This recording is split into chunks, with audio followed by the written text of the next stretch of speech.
In this podcast episode, we want to introduce you to our BCEN friend Jonah Pregulman. Come along as Michael Dexter and Hollye Briggs talk with Jonah about his career in flight nursing from the U.S. to nearly every continent on the globe. Jonah has advice and insight packed and ready to go. This episode is called, Where in the World is Jonah?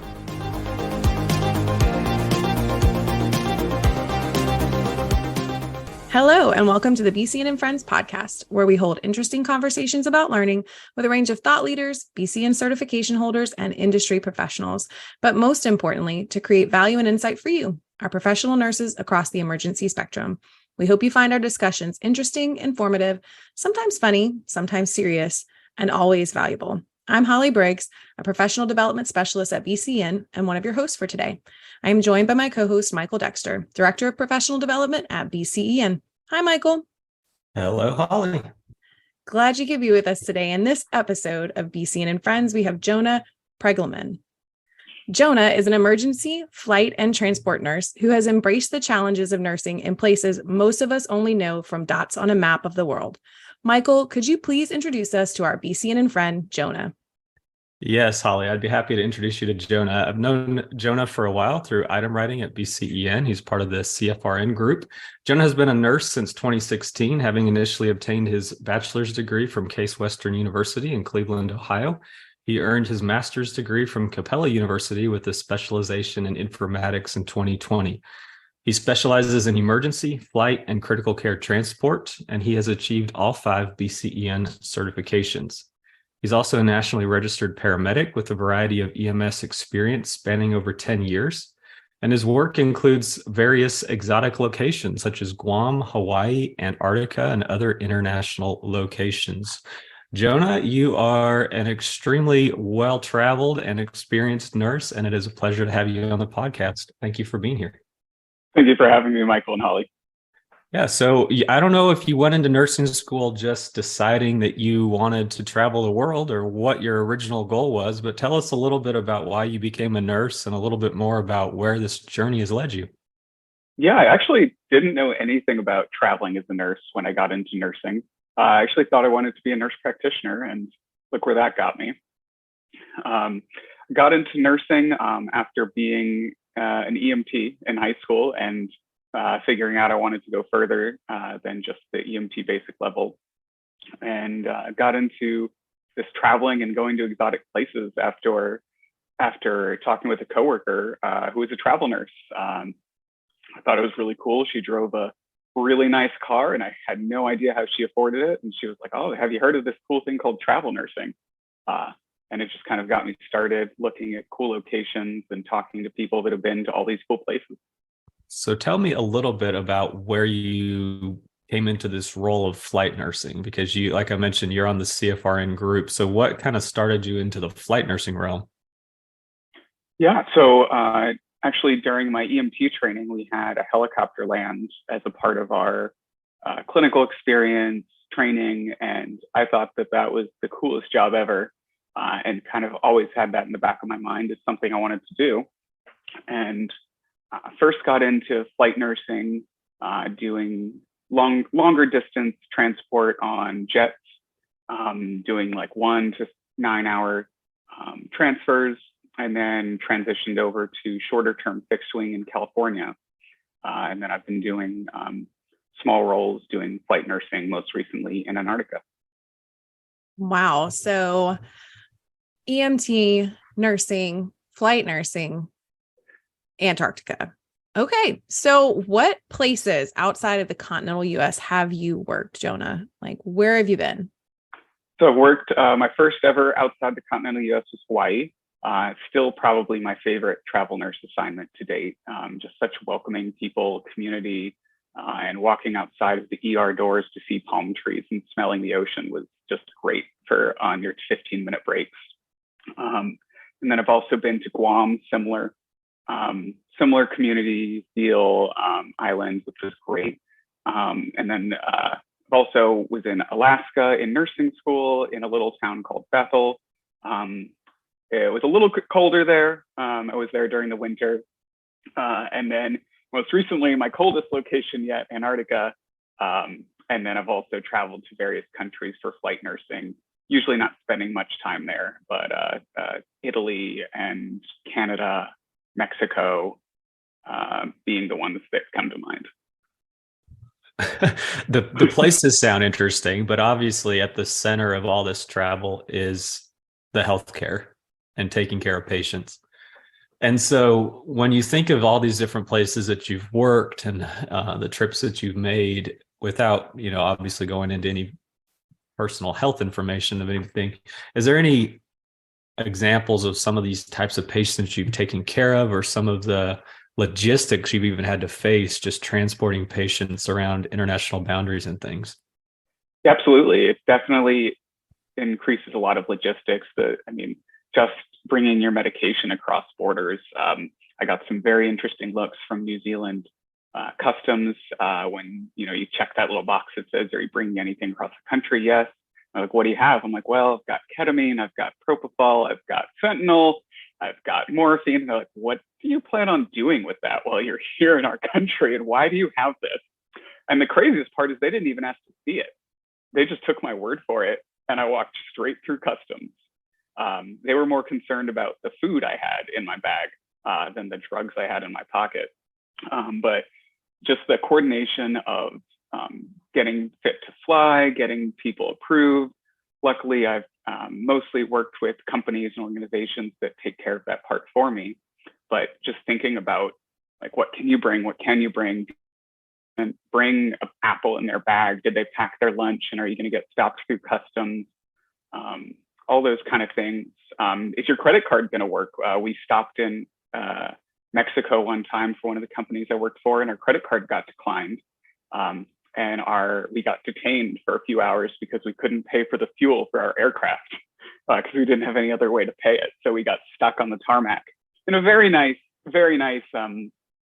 building, but still we weren't allowed to leave, and we had police with weapons at the entrances until our company could figure out how to pay for our fuel to get us to leave. Wow. So what types of patients have you had to transfer over? What medical conditions did these patients have that required this kind of transport? Is it mostly critical care? Is it a lot of it like more of a medical situation that arose and then they just wanted to be closer to home? Is it kind of a combination? So it's definitely a combination. A lot of the international stuff is reparation.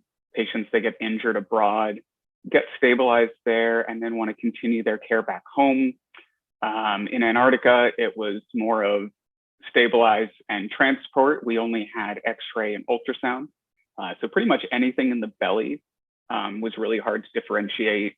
Anything in the head, we couldn't do a head CT to rule out a bleed or anything like that. So we, had to transport patients sometimes just for a CT scan. So patients you wouldn't dream of flying 9 hours and spinning up a I don't even want to know how much some of these missions cost. Definitely hundreds of thousands of dollars, I'm sure. You would never dream of doing that in the States, but in Antarctica, you have no choice because you don't have the ability to say, is this headache a head bleed, or do they just have a migraine? And there's really no way to know unless you send them out for a scan. So did you mainly work just transport only in Antarctica? Did you work a combination of transport and emergency? Like, did you work in a hospital setting there as well? Or what was kind of walk us through the role of what you did? So, I definitely would put hospital in quotation marks. It was about a 4-ish bed. We had 2 trauma beds and 3.5 inpatient beds. And the majority, I staffed the clinic most days as one of 2 nurses. We had 1 nurse administrator and then me being the other nurse. It was always my joke that I was the best critical care nurse on the continent because I was the only critical care nurse on the continent. And the staff the clinic, and most days it was really simple clinic stuff. It was upper respiratory infections. We had COVID.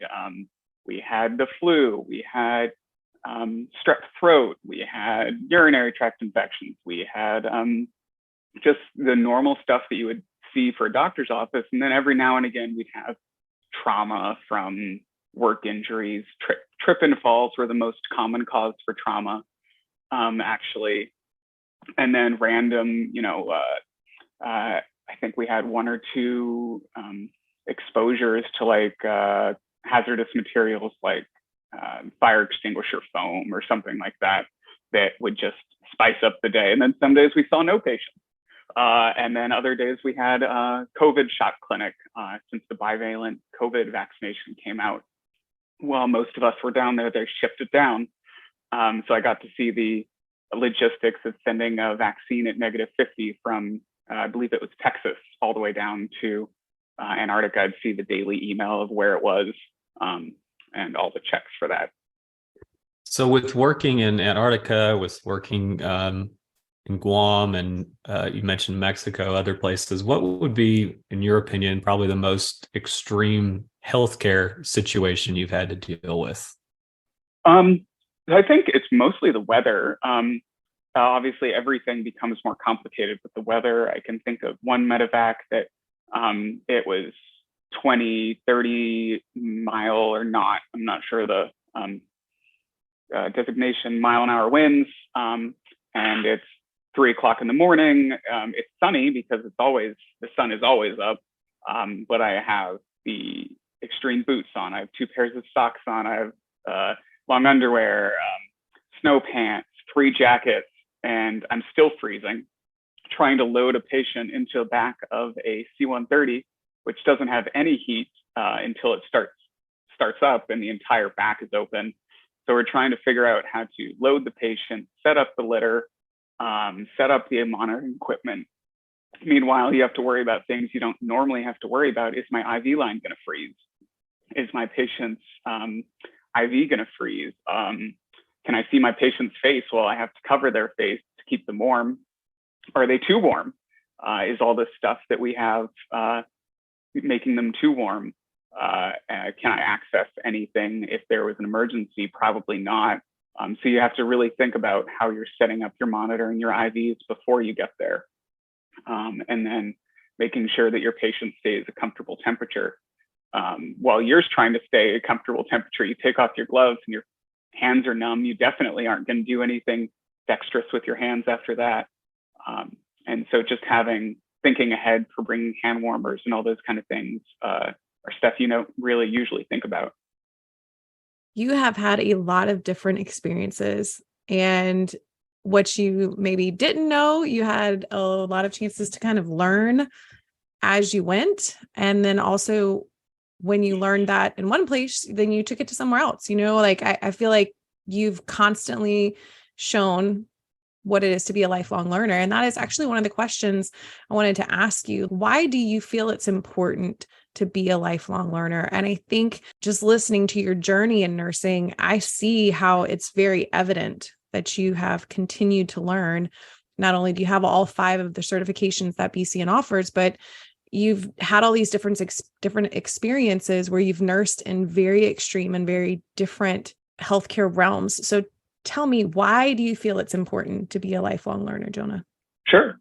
I think that just the fact that we want the best outcome for our patients, medicine changes weekly, daily, hourly, yearly, and just recertifying your basic certifications, things change. And we have new evidence, new medicines, new ways of doing things that increase our patients' outcomes, make them more comfortable, make medicine more cost effective. And we found out some of the things we were doing were actually harmful to patients. So keeping up to date, making sure that we're not doing those things anymore and that we're doing the most up-to-date science. And you mentioned all 5 of the BCEN certifications. I did them partly because it gave me the motivation to study for them. And every time I studied for them, I found something new. I learned new information. Pediatrics wasn't really my number one specialty, but studying for it definitely helped me with my pediatric patients. And I know that we have the burn certification coming out soon, and I'm excited to study for that and learn some more about burns. I mean, I work with burns, but I doubt I would be able to pass the test without doing some studying and research on that. But yeah, like you mentioned, Hollye, I mean, I had worked for a ski resort in the past in Utah. And so I got to bring some of those lessons learned to my job in Antarctica. It wasn't quite as cold, but it was pretty darn similar. I definitely prefer the boots I got in Antarctica versus ski boots, although they weren't that much more comfortable. I'm going to be honest, Jonah, a part of me is like super curious as to like what your closet looks like. I mean, you've gone from Hawaii to Antarctica. I feel like it's so varied as to what is hanging in your closet right now. Puffy jacket, flip-flops, like. I definitely did bring flip-flops to Antarctica, mostly because they advertised that they have a sauna, but unfortunately they had to shut it down due to maintenance issues my entire time there. So I was very disappointed that there was no sauna. But they did get good use in New Zealand, which is the hub for Antarctica. And so it was summer. All these things I've been telling you is the summer of Antarctica. The winter, they don't do medevacs because it's too cold. The planes can't land. It's just too cold. So they pretty much, if you're there in the winter, you're stuck, which is our summer, because it's the opposite end of the world. I still can't believe you took flip-flops to Antarctica, but hey, if it worked out for you, that's great. Also community showers, so I've got to wear the flip-flops in the shower. No, none of that for me. Yeah, that's true. Good point. So, Jonah, we always like to ask this question of everybody on the podcast because we get so many very interesting and gracious responses on these. But is there a person, whether it's an instructor, a family member, a patient, some person or some moment in your career that's really made an impact on you as a professional?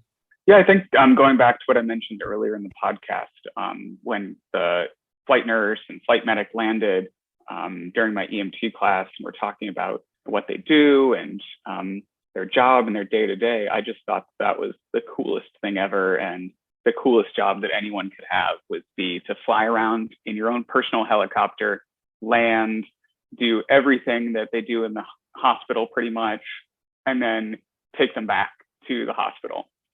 And just maybe it was because I was 18, but seeing these professionals, gotta lie, the flight suit, looks great. Always nice to have flight suit and helmet. And unfortunately, they did take a few people up for ride-alongs. I never got chosen for that. And so maybe a part of me was like, oh, I'm going to do that, but that's going to be my job.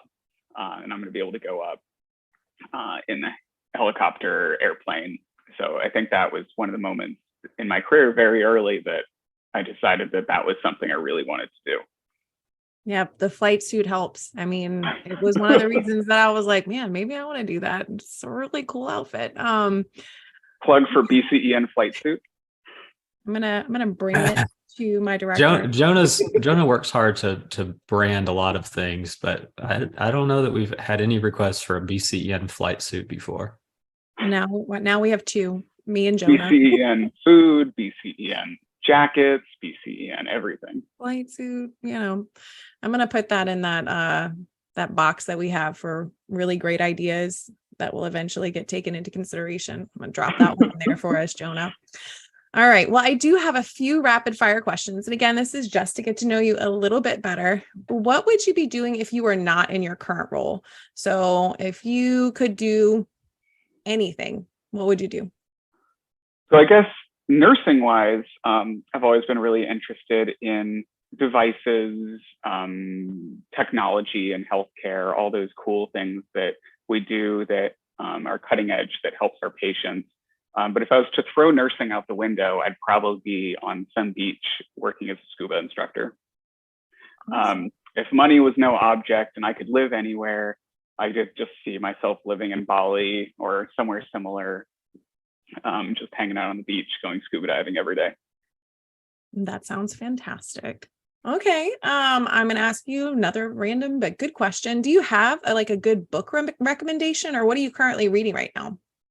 So right now, I'm reading the books from a Kickstarter from one of my authors I write to read from, Brandon Sanderson. He has a Kickstarter. I think it was the most successful Kickstarter ever, actually. And so he has secret books. I have no idea what they're about, but usually he's fantasy type reading. And so I always like those. I drive a lot and take a lot of long plane flights. So I like to have audiobooks for my flights back. In Antarctica, it was a 9-hour one. And so coming back without the patient, I needed something to do. There was no in-flight movies on a military aircraft. unfortunately. There's no in-flight snacks either, unfortunately.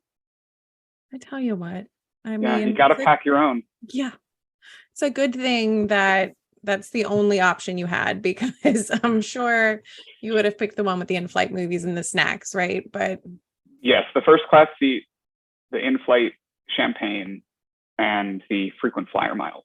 We're gonna chalk that up to hashtag Antarctica. That's all you had. So, okay, comfort food or a meal that you really enjoy. Ooh, I really like Thai food. I'm vegetarian, so all the vegetarian versions I throw out the fish sauce, but love some Thai food or pretty much anything with cheese. Love cheese. Not gonna lie, I'm a big cheese fan. I love like don't get too weird on the cheeses. Like once you throw in like a lot of like fruits and weird textures, then I might like tap out. But I pretty much will try almost any cheese, which is the most adventurous I will usually eat. So if you open up a BC in Switzerland, I will be the first to go. Ooh, okay. Another good recommendation. Flight suits, Switzerland.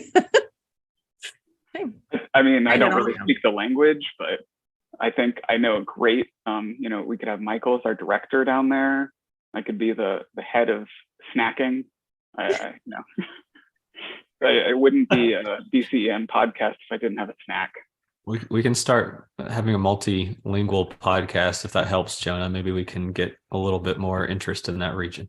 I wish I was more fluent in other languages. My Spanish is not great, and my other languages are non-existent. I'm with you on that. We'll probably have to start researching how to speak in Switzerland. Just English-speaking countries. Well, that's what Google, isn't it like Google Translate or whatever? More like... Google Translate let me down a lot in Japan. I feel like it just did not work. I got by a lot better with pantomiming and pointing. Oh, yes. My miming skills are on point. All right. What other hobbies do you have? Or what would you say is kind of your self-care go-to? I guess like hobbies, surprisingly, I love to travel. So Antarctica was continent 6 of 7. So hopefully this year I can make all 7 by visiting South America. Just love finding like deals and credit card points and finding, all the best deals to get all the places so you don't spend a fortune. And then I guess self-care, like cheese, napping, cheese, bread, all the things that aren't healthy for you, but love them. And honestly, just an afternoon nap. Right now I'm on night shift and I've been loving the nap time. I'm not mad at anything that you just said. Naps, cheese, and travel right there. Mm-hmm. Well, Jonah, I'm still sitting here trying to think of the Switzerland branch of BCEN. So thank you. I'm glad I've given you a lot of things to think about and bring to whoever makes the decisions with BCEN. I mean, they're part German speaking, part French speaking. So it would kind of depend on what part of Switzerland we put it in. But yeah, I think we can make this happen. Okay. Sign me up. My schedule is open. And maybe, we could get a private plane to transport patients back and forth to make it profitable, like a G6. Jonah, I think you have had a little bit too much time down there in the freezing cold of Antarctica. Possibly just too much cold brew. No, it's been really good talking with you today, Jonah, and getting to know a little bit more about you. And thank you so much for not only all the healthcare that you've done and all the ways that you've impacted patient care, but I mean, it's very evident through you pursuing your master's degree, your paramedic, your multiple certifications that continuing education is very, very important to you. And so thank you for all that you do to promote lifelong learning as well. So it's been really, really great having you on this podcast. Thank you for having me. Yeah, it's been great. I want to take this time to thank Jonah for joining us for this episode of BCEN and Friends. Thank you, Jonah, for sharing your experiences, your time, and your passion with us. Welcome back to the U.S., and we are grateful for the many ways you set an example for certified nurses everywhere that you go. And to all of our listeners, we hope you will stay tuned as we continue with BCEN and Friends and bringing you new and meaningful content and perspectives. If you have a suggestion for an episode, please email us at bcn@bcn.org. I am Hollye Briggs, here with Michael Dexter, and on behalf of the entire BCEN team, we thank and celebrate you for all that you're doing as professional nurses across the emergency spectrum. Until next time, we are out.